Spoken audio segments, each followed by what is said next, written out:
Ashtavakra Gita, version française.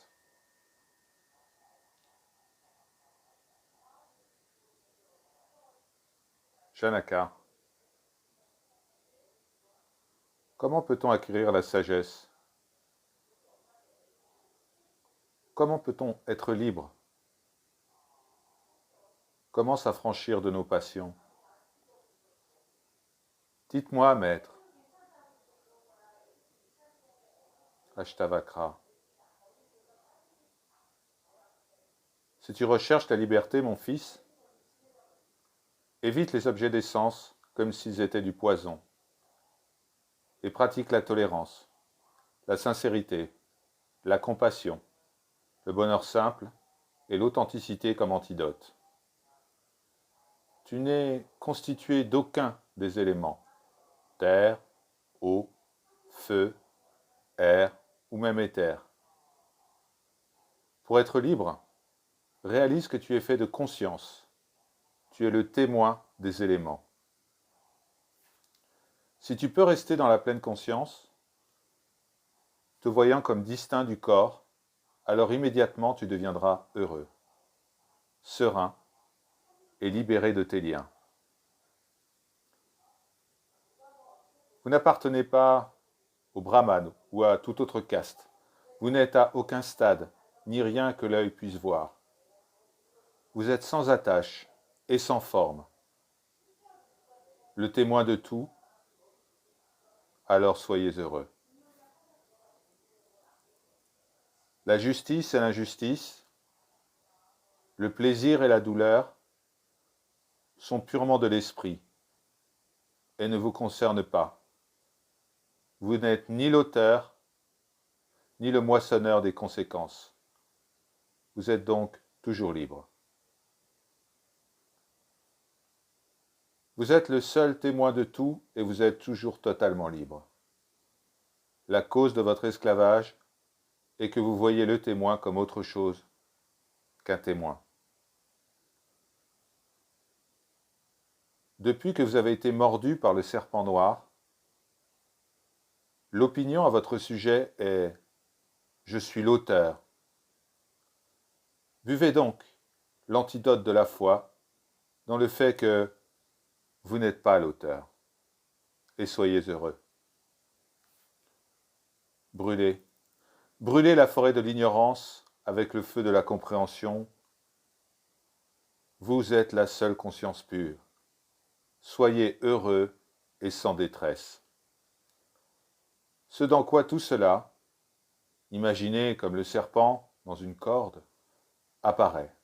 Cette joie suprême et cette conscience est ce que vous êtes. Alors soyez heureux. Si l'on se considère comme libre, on est libre. Et si l'on se considère comme lié, on est lié. Ici, ce dicton est vrai. La pensée le rend ainsi. Votre vraie nature est celle de la conscience parfaite, libre et sans action. Le témoin omniprésent, sans attachement à rien, sans désir et en paix.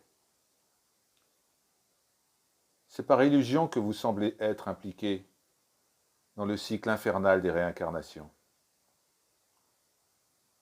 Méditez. Méditez sur vous-même comme une conscience immobile, libre de tout dualisme, abandonnant l'idée erronée que vous n'êtes qu'une conscience dérivée ou quoi que ce soit d'extérieur ou d'interne. Vous êtes depuis longtemps pris au piège de l'identification avec le corps. Séparez-le avec le couteau de la connaissance de « je suis conscient » et soyez heureux, mon fils. Vous êtes vraiment non lié, sans action, votre propre lumière, et sans tache, depuis toujours. La raison de votre esclavage est que vous avez toujours recours à l'apaisement de l'esprit. Tout cela est vraiment rempli par vous et étendu en vous, car vous êtes fait de pure conscience. Alors ne vous limitez pas. Vous êtes inconditionné et immuable, sans forme. Une conscience insondable, imperturbable. Ne vous attachez qu'à la conscience. Reconnaissez que l'apparent est irréel, tandis que le non manifesté demeure. Grâce à cette initiation à la vérité, vous échapperez à nouveau à l'irréalité. Tout comme un miroir existe partout, à l'intérieur et en dehors de ces images, le Seigneur suprême existe partout et à l'intérieur et en dehors de ce corps. Tout comme un seul et même espace omniprésent existe à l'intérieur et sans besoin de récipient, ainsi la présence éternelle existe dans la totalité des choses.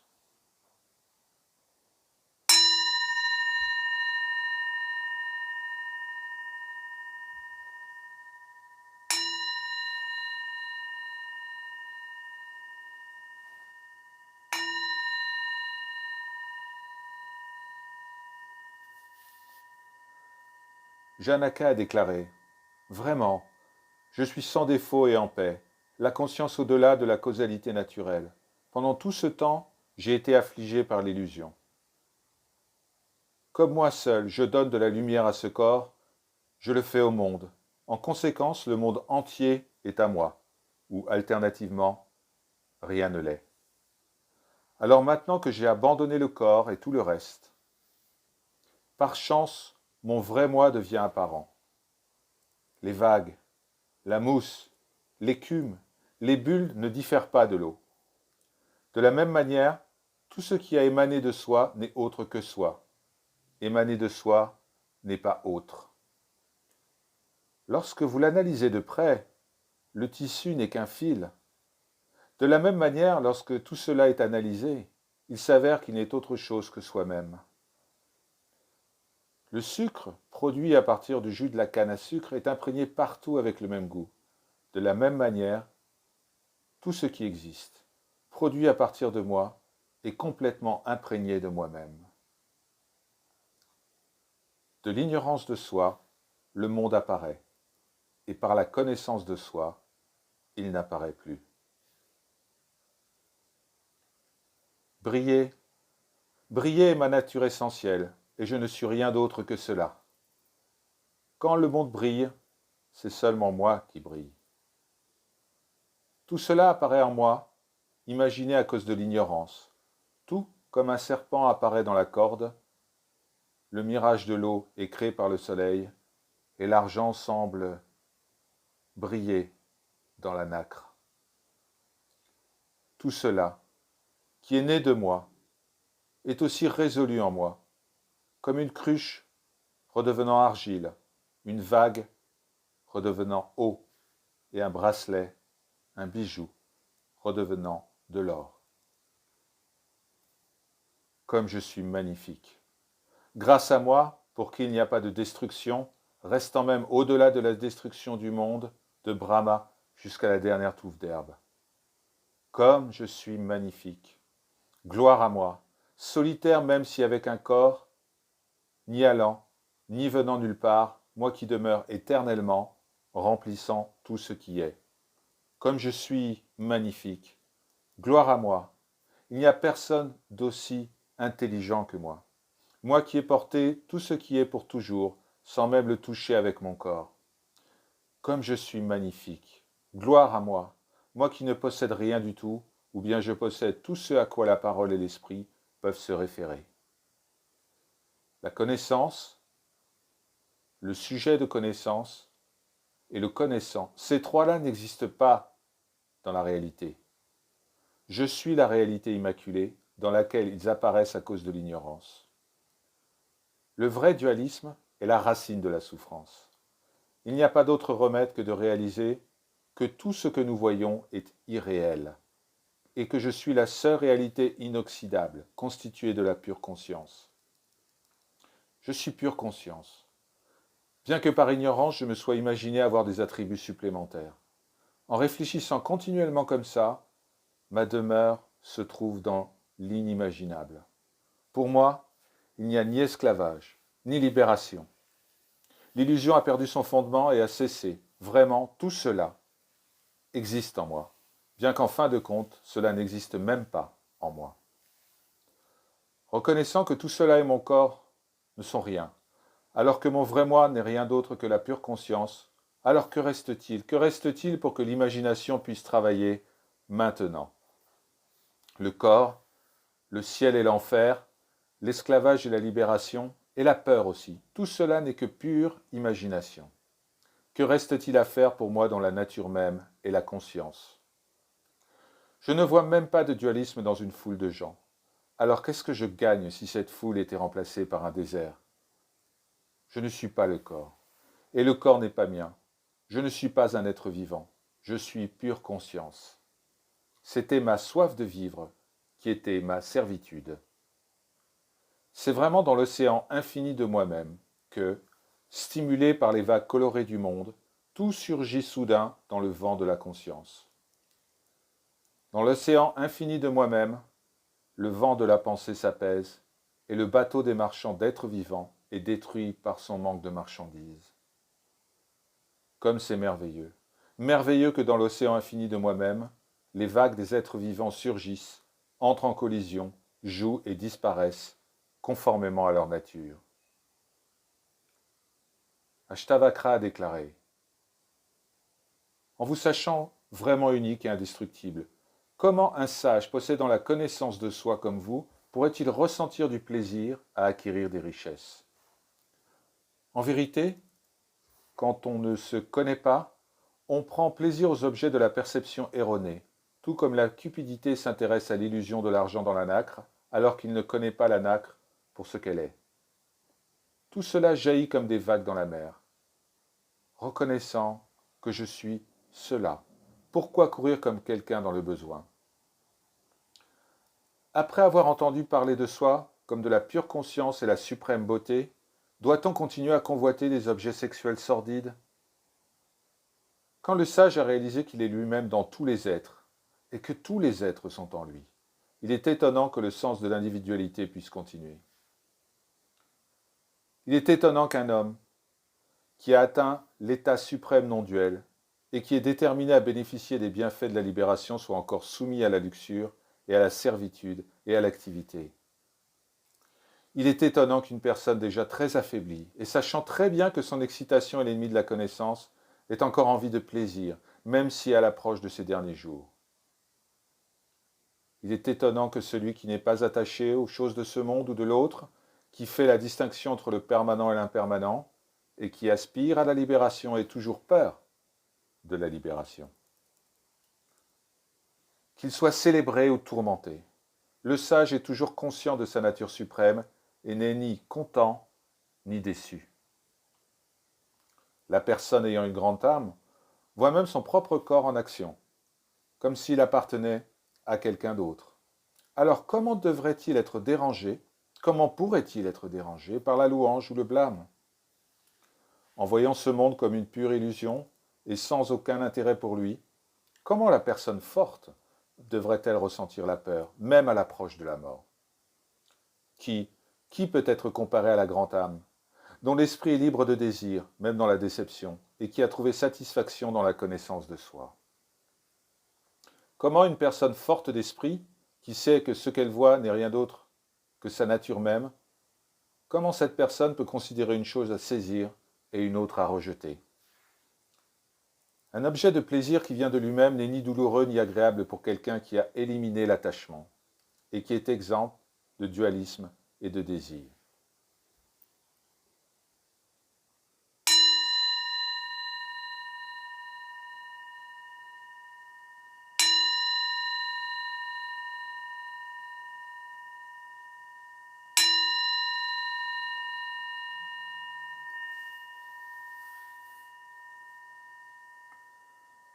Ashtavakra a déclaré: le sage de la connaissance de soi, jouant au jeu de la jouissance du monde, ne ressemble en rien aux bêtes de somme désorientées de l'existence mondaine.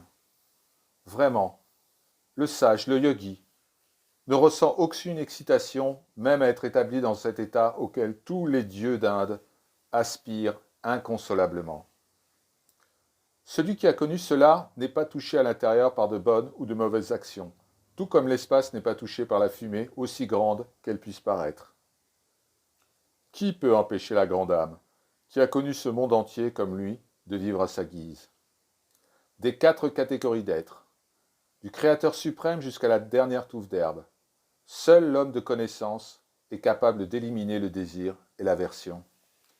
Rare est l'homme qui se connaît comme le Seigneur non duel du monde, et celui qui le sait n'a peur de rien. Ashtavakra a déclaré « Vous n'êtes liés par rien ». À quoi une personne pure comme vous doit-elle renoncer? Mettez votre organisme complexe au repos. Vous pourrez trouver la paix. Tout cela, tout ce que vous voyez, tout ce que vous entendez, eh bien cela vient de vous, comme une bulle se forme sur la mer. En vous sachant ainsi, vous pourrez trouver la paix. En dépit d'être devant vos yeux, tout cela, insignifiant, n'existe pas en vous, aussi parfait que vous soyez. C'est une apparence. Vous pouvez trouver la paix. Égal en douleur et en plaisir, égal en espoir et en déception, égal en vie et en mort, et aussi complet que vous soyez, vous pouvez trouver la paix. Ashtavakra a déclaré « Je suis infini comme l'espace, et le monde naturel est comme un récipient. Le savoir est connaissance, et alors il n'y a ni renonciation, ni acceptation, ni cessation. Je suis comme l'océan, et la multiplicité des objets est comparable à une vague. Le savoir est connaissance, et alors il n'y a ni renonciation, ni acceptation, ni cessation. Je suis comme la nacre, et le monde imaginé est comme l'argent. Le vrai savoir est connaissance, et alors il n'y a ni renonciation, ni acceptation, ni cessation. Alternativement, je suis dans tous les êtres, et tous les êtres sont en moi. Le vrai savoir est connaissance, et alors il n'y a ni renonciation, ni acceptation, ni cessation. Janaka a déclaré « Dans l'océan infini de moi-même, le bateau du monde dérive ici et là, mu par son propre vent intérieur. Je ne suis pas découragé par cela. Que la vague matérielle de sa propre nature monte ou disparaisse dans l'océan infini de moi-même, je n'y gagne ou n'y perds rien. C'est dans l'océan infini de moi-même que la création de l'esprit, appelée le monde, a lieu. Je suis extrêmement paisible et sans forme, et je reste ainsi. Ma vraie nature n'est pas contenue dans les objets. Aucun objet n'existe en elle, car elle est infinie et sans tache. Elle est donc indépendante, sans désir et en paix, et je reste en tant que telle. Je suis une pure conscience, et le monde est comme un spectacle de magicien. Comment pourrais-je imaginer qu'il y ait quelque chose à reprendre, à désirer ou à rejeter? Ashtavakra a déclaré « La servitude, c'est quand l'esprit aspire à quelque chose, se plaint de quelque chose, rejette quelque chose, s'accroche à quelque chose, se réjouit de quelque chose ou est mécontent de quelque chose. La libération, c'est quand l'esprit n'a pas envie de quoi que ce soit, de pleurer sur quoi que ce soit, de rejeter quoi que ce soit, ou de s'accrocher à quoi que ce soit, et n'est satisfait de rien ou mécontent de quoi que ce soit. La servitude, c'est quand l'esprit est emmêlé dans l'un des sens, et la libération, c'est quand l'esprit n'est emmêlé dans aucun des sens. Quand il n'y a pas de moi, c'est la libération. Et quand il y a moi, c'est la servitude. Réfléchissez bien à cela et ne vous accrochez à rien et ne rejetez rien.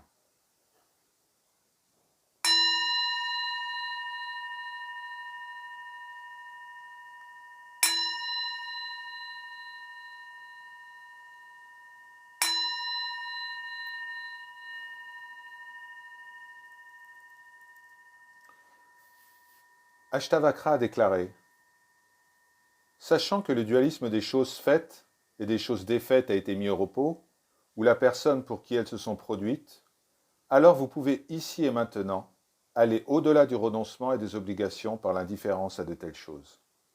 Rare en effet, mon fils, est l'homme chanceux dont l'observation du comportement du monde a conduit à l'extinction de sa soif de vivre, de sa soif de plaisir et de sa soif de connaissance.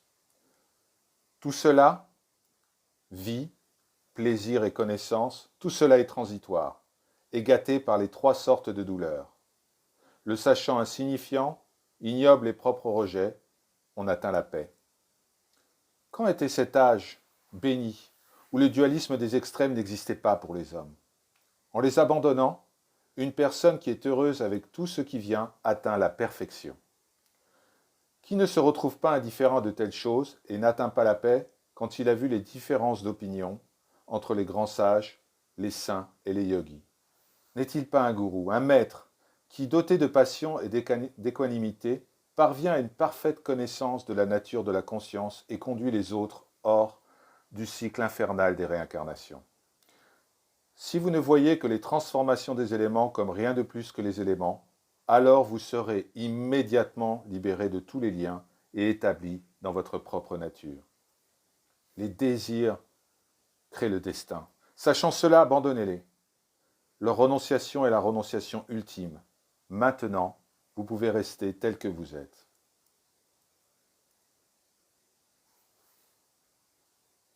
Ashtavakra a déclaré: abandonnez le désir, l'ennemi, ainsi que le gain, si lui-même plein de pertes, et les bonnes actions qui sont la cause des deux autres, pratiquez l'indifférence à tout.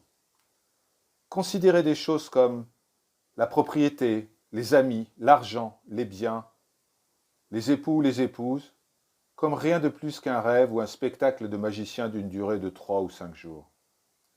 Partout où un désir se produit, voyez-y le destin. Établissez-vous dans une ferme révolution, soyez libre de vos passions, soyez heureux. La nature essentielle de l'esclavage n'est rien d'autre que le désir, et son élimination est connue sous le nom de libération. C'est simplement ne s'attachant pas à changer les choses que la joie éternelle de la réalisation est atteinte. Vous êtes un, conscient et pur, alors que tout cela est un non-être inerte. L'ignorance elle-même n'est rien, alors à quoi bon vouloir comprendre? Propriété, richesse, enfants, époux, épouse, corps, plaisir, tout a été perdu pour vous, vie après vie, et vous étiez si attachés à eux. Alors assez de richesse, assez de sensualité, assez de bonnes actions. Dans la forêt du samsara, l'esprit n'y a jamais trouvé satisfaction. Combien de naissances avez-vous subi? Un travail dur et douloureux, avec le corps, avec l'esprit et la parole. Maintenant, enfin, arrêtez.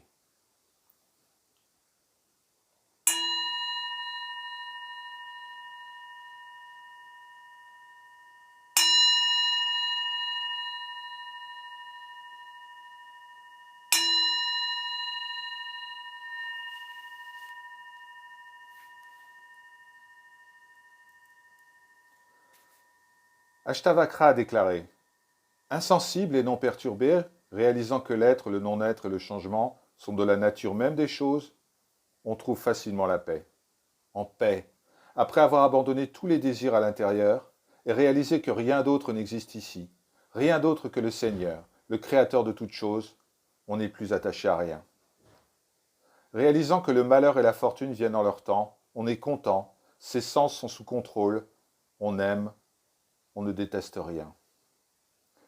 Réalisant que le plaisir et la douleur, la naissance et la mort relèvent du destin, et que les désirs ne peuvent être atteints, on reste inactif, et même quand on agit, on n'agit pas.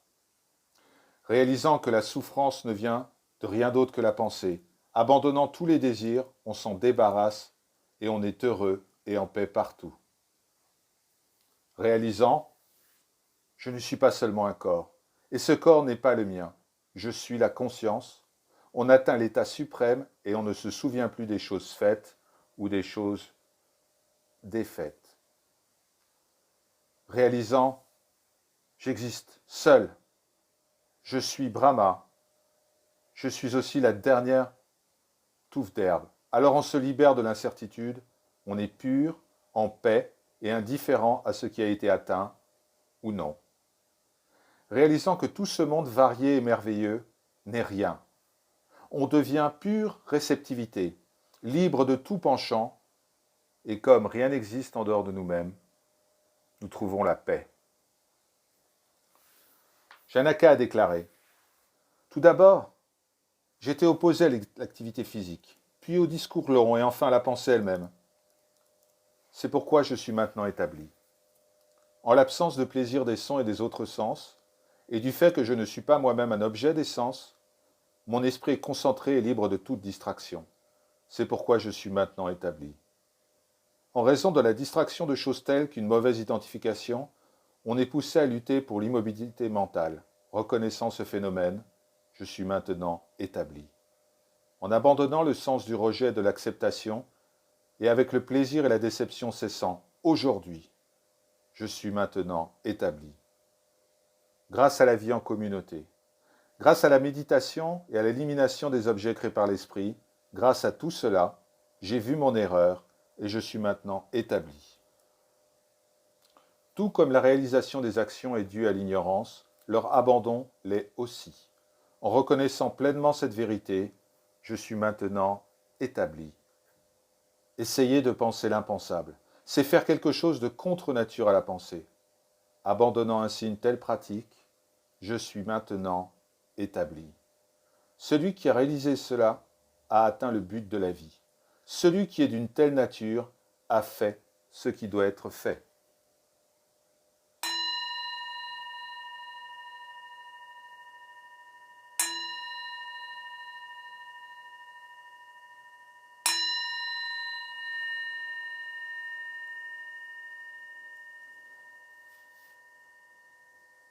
Janaka a déclaré « La liberté intérieure de ne rien avoir est difficile à atteindre, même avec juste un pagne. Mais je vis à ma guise, abandonnant à la fois le renonciant et l'acquisition. Parfois on éprouve de la détresse à cause de son corps, parfois à cause de son discours, et parfois à cause de son esprit. Abandonnant tout cela, je vis à ma guise, au sein de la destinée humaine. Reconnaissant qu'en réalité, aucune action n'est jamais engagée, je vis à ma guise, faisant juste ce qui doit être fait. Les sages, qui s'identifient à leur corps, insistent pour accomplir et éviter certaines actions. Mais je vis comme il me plaît, en abandonnant l'attachement et le rejet. Aucun avantage ou perte ne me vient en me tenant debout, en marchant ou en m'allongeant. Je vis comme je veux, que je sois debout, marchant ou dormant.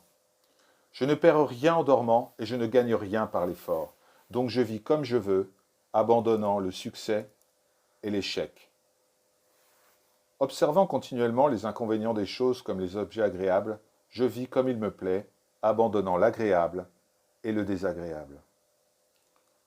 Janaka a déclaré « Celui qui par nature est vide d'esprit et qui ne pense qu'aux choses que par inadvertance est libéré du souvenir comme le réveillé est libéré de son rêve. Quand mon désir a été éliminé, je n'ai plus de richesse, plus d'amis, plus d'ennemis, plus de sens, je n'ai plus de texte sacré ou de connaissances. Réalisant ma suprême nature de soi, dans la personne du témoin, le Seigneur, et l'état d'absence de désir, que ce soit dans la servitude ou dans la libération, je ne ressens aucune tendance à vouloir quoi que ce soit. Les différents états de celui qui est libre de toute incertitude à l'intérieur et qui se promène extérieurement, à sa guise, comme un simplet, ne peuvent être connus que par quelqu'un dans le même état.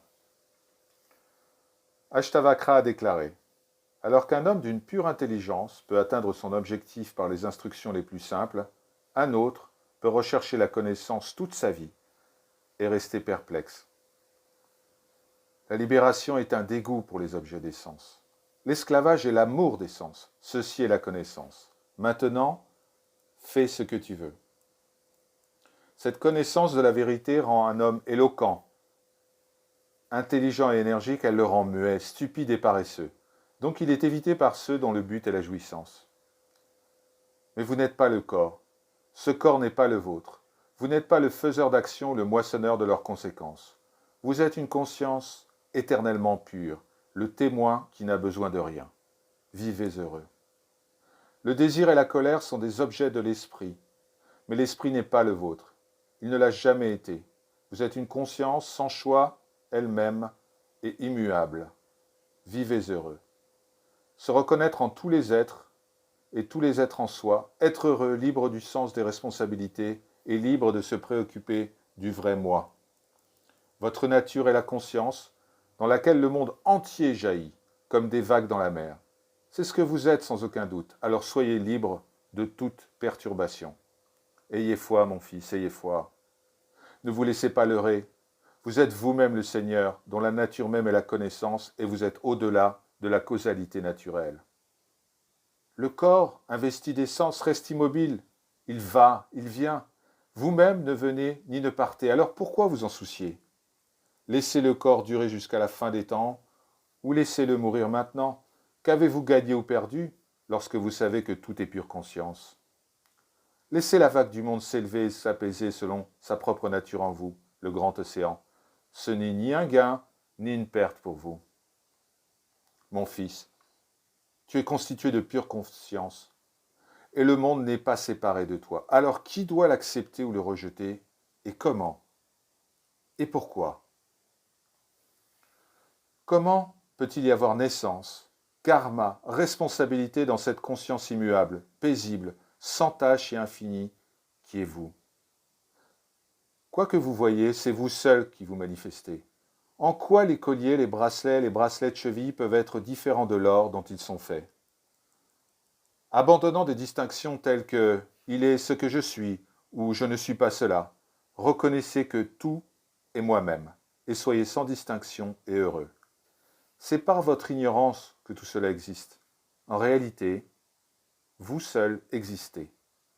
À part vous, il n'y a personne à l'intérieur ou au-delà du samsara. Sachant que tout cela n'est qu'une illusion, alors on se libère du désir, de la réceptivité pure et en paix, comme si rien n'existait. Une seule chose existe et existera dans l'océan de l'être. Il n'y a ni esclavage, ni libération. Vivez heureux et épanoui. Étant pure conscience, ne dérangez pas votre esprit avec des pensées pour ou des pensées contre. Soyez en paix, restez heureux en vous. L'essence de la joie. Abandonnez complètement l'idée de méditation comme exercice. Ne laissez pas le mental s'accrocher à quoi que ce soit. Vous êtes libre par nature, alors qu'allez-vous accomplir en forçant l'esprit? Ashtavakra a déclaré « mon fils, tu peux réciter ou écouter d'innombrables écritures, mais tu ne seras pas établi à l'intérieur jusqu'à ce que tu puisses tout oublier. Vous pouvez, en tant qu'homme instruit, vous adonner à la richesse, à l'activité, à la méditation, mais votre esprit attendra toujours ce qui est la cessation du désir au-delà de tous les objectifs. Tout le monde, mon fils, tout le monde souffre à cause de ses efforts pour réaliser quelque chose, mais personne ne s'en rend compte. Par rien de plus que cette instruction, le chanceux atteint la tranquillité. Le bonheur n'appartient à personne d'autre qu'à cet homme, extrêmement paresseux, pour qui même ouvrir et fermer les yeux est un problème. Lorsque l'esprit est libéré de ses paires d'opposés, tels que j'ai fait ceci ou je n'ai pas fait cela, il devient indifférent au mérite, à la richesse, à la sensualité, à la libération. Un homme est sobre et opposé au sens. Un homme est avide et attaché à eux. Mais celui qui est libre de prendre et de rejeter n'est ni sobre ni gourmand. Tant que le désir, l'état de non-discrimination subsiste, le sentiment de répulsion et d'attraction restera, il est la racine et la branche du samsara. Le désir jaillit de l'usage et de l'aversion de l'abstention, mais le sage est libre des paires d'opposés comme un enfant et s'installe. L'homme passionné veut éliminer le samsara afin d'éviter la douleur, mais l'homme impartial est exempt de douleur et ne ressent aucune détresse même en elle. Celui qui est fier de la libération même, ou de son propre corps et qui se sent le sien, n'est ni un voyant, ni un yogi, il n'est encore qu'une victime. Si même Shiva, Vishnu, Brahma, tous nés du lotus étaient vos instructeurs jusqu'à ce que vous ayez tout oublié, vous ne pourriez pas être établi en vous. Ashtavakra a déclaré « Celui qui est content, au sens purifié et jouit toujours de la solitude, a aussi gagné le fruit de la connaissance et le fruit de la pratique. Celui qui connaît la vérité n'est jamais affligé dans ce monde, car le monde entier est plein de lui seul. Aucun de ces sens ne plaît à un homme qui a trouvé satisfaction en lui, comme les bananes ne plaisent pas à l'éléphant qui a acquis le goût des oranges. Il est rare que l'homme ne soit pas attaché aux choses dont il a joui, et qu'il ne cherche pas les choses dont il n'a pas joui. Ceux qui désirent le plaisir et ceux qui désirent la libération se trouvent tous les deux dans le samsara. Mais l'homme possédant une grande âme, qui ne désire ni plaisir ni libération, c'est un homme rare. Seuls les nobles esprits sont exempts d'attirance ou de répulsion pour la religion, la richesse, la sensualité, la vie ou la mort. S'il ne ressent aucun désir d'éliminer tout cela, ni de colère à ce que cela continue, ainsi l'homme chanceux vit heureux avec tout ce qui se présente. Ainsi accompli à travers cette connaissance, satisfait et avec l'esprit pensant, totalement vidé, il vit heureux en voyant, en entendant, en sentant et en goûtant. En lui, pour qui l'océan du samsara s'est asséché, il n'y a ni attachement, ni aversion. Son regard est vide, son comportement passif et ses sens inactifs. Certes, l'état suprême est partout pour l'esprit libéré. Il n'est ni éveillé, ni endormi, et n'ouvre ni ne ferme les yeux. L'homme libéré resplendit partout, libre de tout désir, partout. Il apparaît en possession de soi et pur de cœur. En voyant, en entendant, en sentant, en goûtant, en parlant, en marchant, l'homme à la grande âme, qui est libre d'essayer de réaliser ou d'éviter quoi que ce soit, est en effet libre. L'homme libéré est libre de ses désirs. Il ne blâme pas, il ne fait pas l'éloge, il ne se réjouit pas, il n'est pas déçu, il donne et ne prend pas. Quand une grande âme est imperturbable dans son esprit et tout aussi calme à la vue d'une femme enflammée de désir ou à l'approche de la mort, il est vraiment libéré. Il n'y a pas de distinction entre le plaisir et la douleur, l'homme et la femme, le succès et l'échec pour le sage qui considère que tout est égal. Il n'y a ni agression ni compassion, ni orgueil ni humilité, pas d'étonnement ni de confusion pour l'homme dont les jours de samsara sont révolus. L'homme libéré n'est pas opposé aux sens ni attaché à eux. Il joue continuellement avec un esprit détaché du succès et de l'échec. Celui qui est établi dans l'état absolu avec un esprit vide ne connaît pas les alternatives de l'immobilité intérieure ou du manque d'immobilité intérieure, du bien et du mal. Un homme libre du moi et du mien et d'un sens des responsabilités, conscient que rien n'existe, avec tous les désirs éteints à l'intérieur, n'agit même pas en agissant. Celui dont l'esprit pensant est dissous atteint l'état indescriptible et est libéré de l'étalage mental de l'illusion, du rêve et de l'ignorance.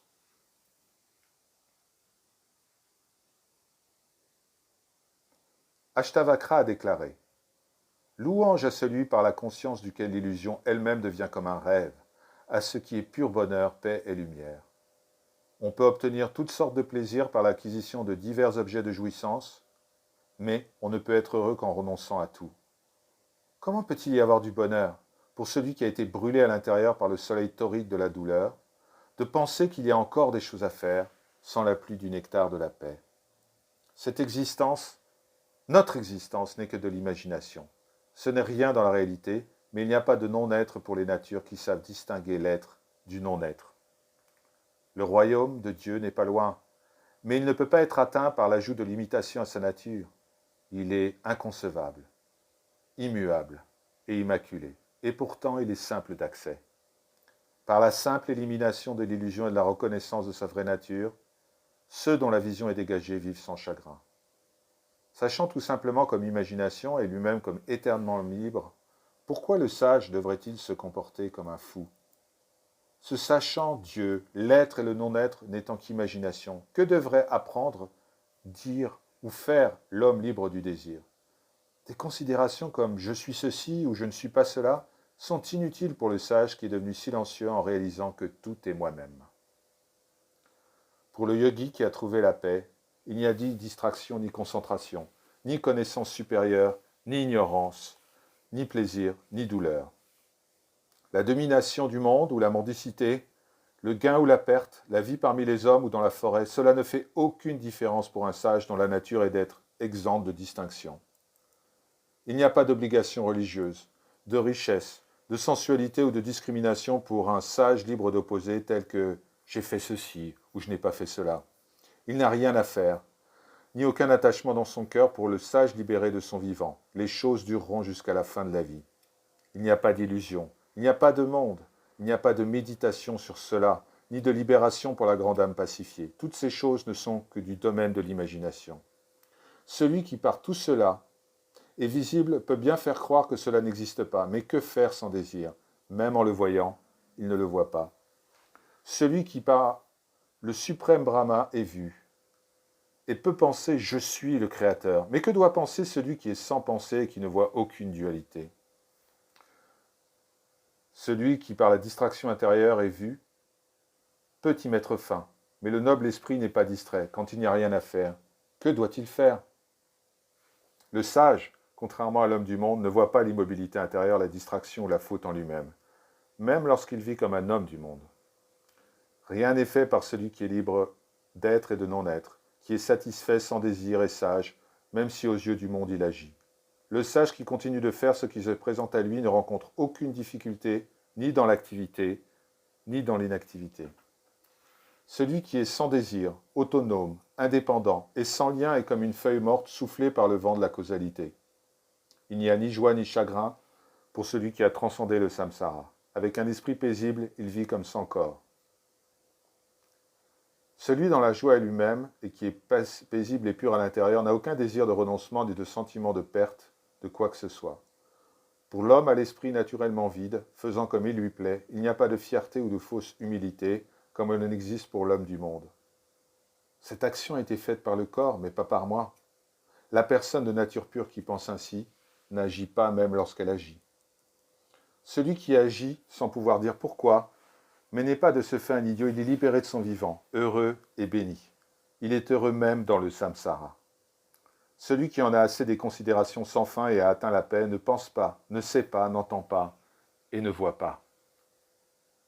Celui qui est au-delà de l'immobilité mentale et de la distraction ne désire ni la libération, ni son contraire. Reconnaissant que les choses ne sont que des constructions de l'imagination, cette grande âme vit comme Dieu, ici et maintenant. Celui qui sent la responsabilité à l'intérieur agit même en ne faisant rien, mais il n'y a aucun sens du fait ou du non accompli pour le sage qui est libre de sens de la responsabilité. L'esprit de l'homme libéré n'est ni bouleversé ni content. Il brille, immobile, sans désir et sans doute. Celui dont l'esprit n'a pas l'intention de méditer ou d'agir, médite et agit toujours mais sans objet. Un homme stupide est déconcerté lorsqu'il entend la vérité ultime, tandis que même un homme intelligent en est humilié. Les ignorants font un grand effort pour pratiquer le sens unique et l'arrêt de la pensée, tandis que les sages ne voient rien à faire et restent en eux-mêmes comme ceux qui sont endormis. L'homme stupide n'atteint pas la cessation. Qu'il agisse ou qu'il abandonne l'action, tandis que le sage trouve la paix intérieure simplement en connaissant la vérité. Les gens ne peuvent pas se connaître uniquement par des pratiques, mais par une conscience pure, claire, complète, au-delà de la multiplicité et irréprochable. L'homme stupide n'atteint pas la libération, même par une pratique régulière, mais le chanceux reste libre et sans action, simplement en comprenant. Le stupide n'atteint pas la divinité même s'il le veut, tandis que le sage jouit de la divinité suprême sans même le vouloir. Même lorsqu'ils vivent sans aucun soutien et désireux de réussir, les stupides nourrissent toujours le samsara, tandis que les sages ont coupé à la racine même de son malheur. L'homme stupide ne trouve pas la paix parce qu'il la désire, tandis que l'homme sage qui perçoit la vérité est toujours calme. Comment peut-il y avoir une connaissance de soi pour lui dont la connaissance dépend de ce qu'il voit? Les sages ne voient pas ceci et cela, mais ils se perçoivent comme infinis. Comment peut-il y avoir un arrêt de la pensée pour les égarés qui y aspirent? Elle est pourtant toujours là naturellement, pour le sage qui se délecte de lui-même. Certains pensent que quelque chose existe, et d'autres pensent qu'il n'y a rien. Rare est l'homme au-delà de ces concepts et qui est ainsi libre de toute distraction. Ceux qui ont une intelligence faible se considèrent comme la pure non-dualité, mais à cause de leur illusion, ils ne le savent pas vraiment et restent donc insatisfaits toute leur vie. L'esprit de l'homme en quête de libération ne peut trouver aucun lieu de repos à l'intérieur, mais l'esprit de l'homme libéré est toujours libre de désir par le même fait d'être sans lieu de repos. Voyant les tigres des sens, ceux qui cherchent un refuge effrayé entrent dans la grotte, à la recherche de l'arrêt de la pensée et de la concentration. Mais en voyant le lion sans désir, les éléphants des sens s'enfuient silencieusement ou, si cela est impossible, servent comme des courtisans. L'homme qui est libre de doute et dont l'esprit est libre ne se soucie pas des moyens de sa libération. Que ce soit en voyant, en entendant, en sentant ou en goûtant, il vit à l'aise. Celui dont l'esprit est pur et sans être distrait du simple fait d'entendre la vérité ne voit rien à faire, ni rien à éviter, ou même rien à ressentir. La personne droite fait tout ce qui se présente pour être fait, bon ou mauvais, car ses actions sont comme celles d'un enfant. Par la liberté intérieure, on atteint le bonheur. Par la liberté intérieure, on atteint le suprême. Par la liberté intérieure, on arrive à l'absence de pensée. Par la liberté intérieure, à l'état ultime.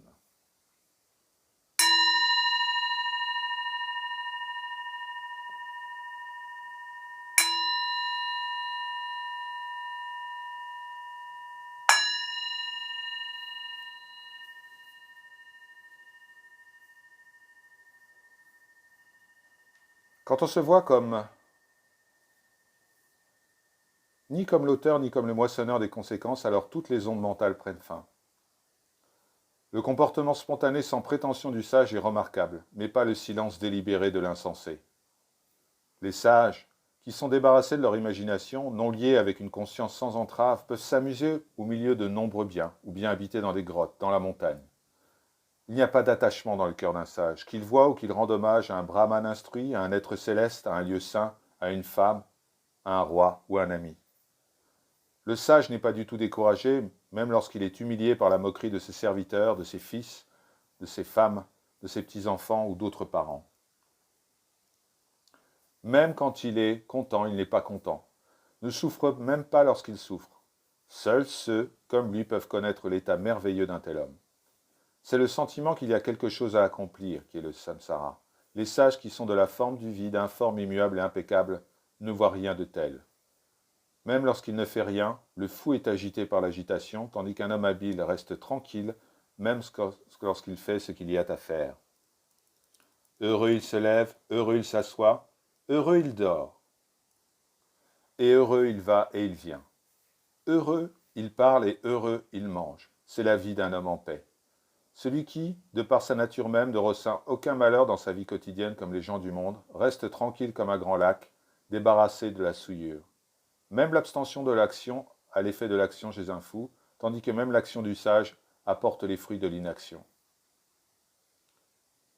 Un imbécile montre souvent une aversion pour ses biens, mais pour celui dont l'attachement au corps s'est évanoui, il n'y a ni attachement, ni aversion. L'esprit du fou est toujours prêt à penser ou à ne pas penser, mais le sage est de nature à ne pas penser parce qu'il pense uniquement ce qui est approprié. Pour le voyant qui se comporte comme un enfant, sans désir dans toutes les actions, il n'y a aucun attachement pour un être aussi pur, même dans le travail qu'il fait. Béni soit celui qui se connaît et est le même dans tous les états avec un esprit libre de tout désir de voir, d'entendre, de sentir ou de goûter. Il n'y a personne qui soit vraiment soumis au destin, pas de sens de l'individualité, pas de but ou de moyen au but du yeux du sage, qui est toujours libre d'imagination et immuable comme l'espace. Glorieux est celui qui a abandonné tous les buts et incarne la satisfaction, qui est sa nature même et dont la concentration intérieure sur l'inconditionné est assez spontanée. En bref, l'homme à la grande âme qui a appris à connaître la vérité est sans désir, sans plaisir, sans objectif de libération. Il est toujours et partout libre de tout attachement. Que reste-t-il à faire à l'homme qui est pure conscience et qui a abandonné tout ce qui peut être exprimé par les mots, au plus haut du ciel à la terre elle-même? L'homme pur qui a fait l'expérience de l'indescriptible atteint la paix en vertu de sa nature même, réalisant que tout cela n'est qu'illusion et que rien n'est. Il n'y a pas de règle, pas de détachement, pas de renoncement ou de méditation pour celui qui est pure réceptivité par nature et n'admet aucune forme d'être connaissable. Pour celui qui brille du rayonnement de l'infini et n'est pas soumis à la causalité naturelle, il n'y a ni esclavage, ni libération, ni plaisir, ni douleur.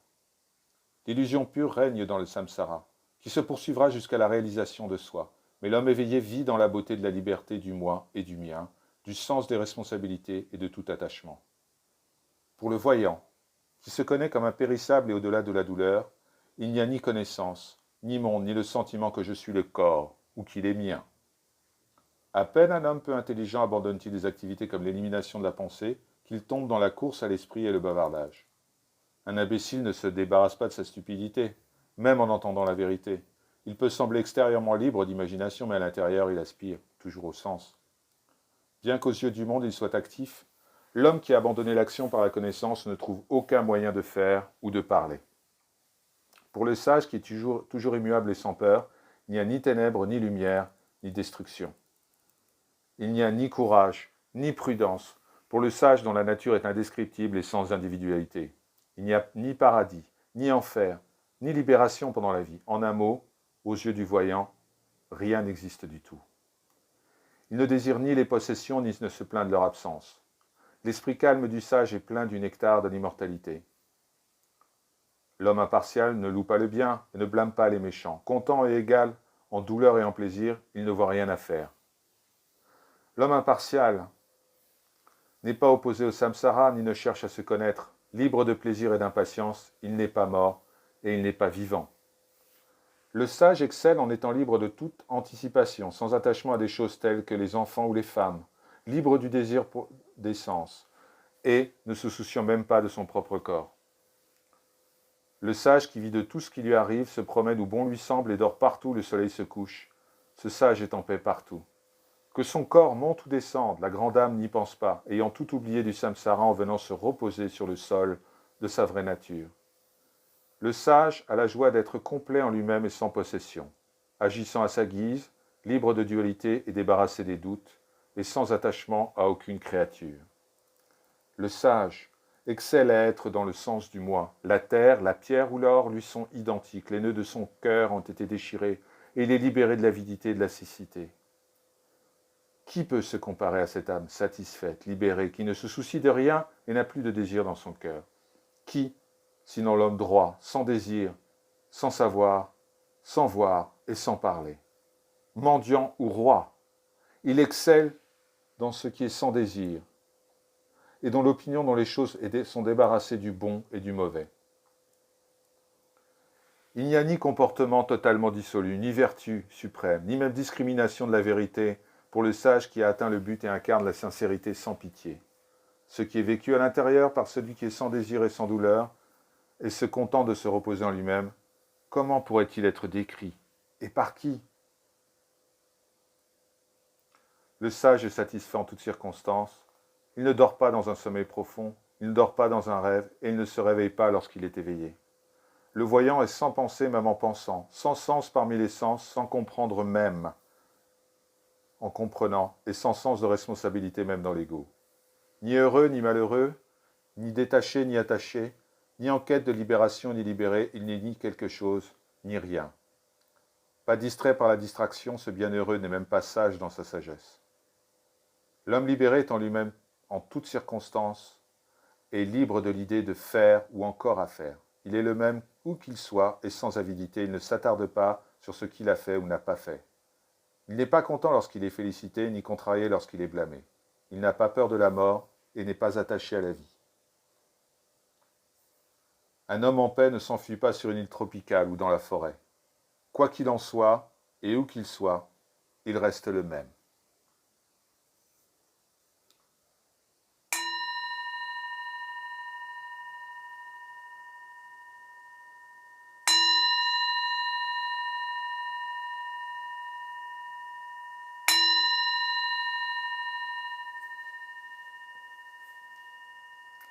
Janaka a déclaré: à l'aide de la pince de la connaissance de la vérité, j'ai réussi à extraire l'épine douloureuse des opinions sans fin des recoins de mon cœur.